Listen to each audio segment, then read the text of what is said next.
So what I'd like to talk about today is a concept that I see most of our clients struggle with. And the concept is kind of counterintuitive.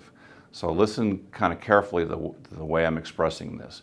You can't really sell as effectively as you may want to externally until you learn how to effectively sell internally.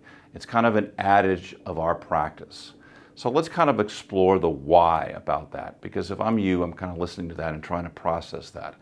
So what you want to do when you're connecting with any client is want to wrap yourself around the organizational dynamics or the way that client makes decisions.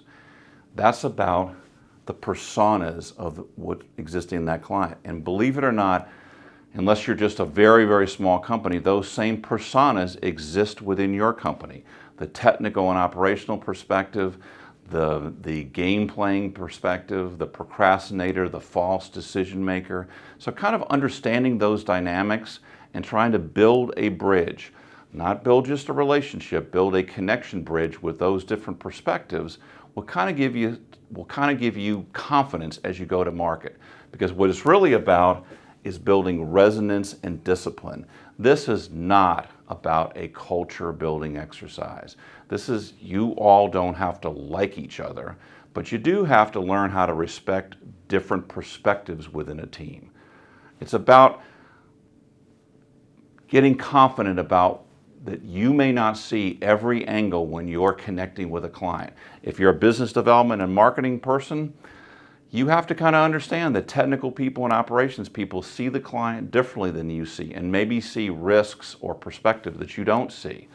If you're technical and operational, don't just hide behind the cliche perception of a marketing person or even a seller doer that they get everything by entertainment or their normal go-to-market procedure. Learn that they have a different angle that may help you after you win the job to execute the job effectively. The biggest sin by far, though, that I see, and because I am the boss, I see this all the time, just because you're the boss doesn't mean you don't have to work at building resonance and discipline within your team. Because here's what I've learned. By coaching owners and coaching customers and coaching people who make decisions to buy your scope, trust me, they can smell it on you. We've just gone through this over the last several weeks.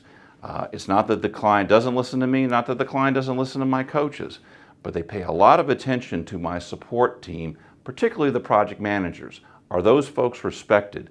Do I seem like I listen to them? Do I seem like I ask for their perspective, even when we're meeting with the client?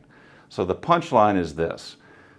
You may be thinking to yourself, I don't know, I've gotten pretty far without having to do this. Why would I want to slow down and really work at internal teamwork? I want you to consider this. Over 9 years of practice, almost every single client has changed the trajectory of revenue and made more profitable account relationships because they've had the resonance and discipline of the way that they go to market. You can't sell as effectively externally until you learn how to sell effectively internally. Thanks for listening and be safe.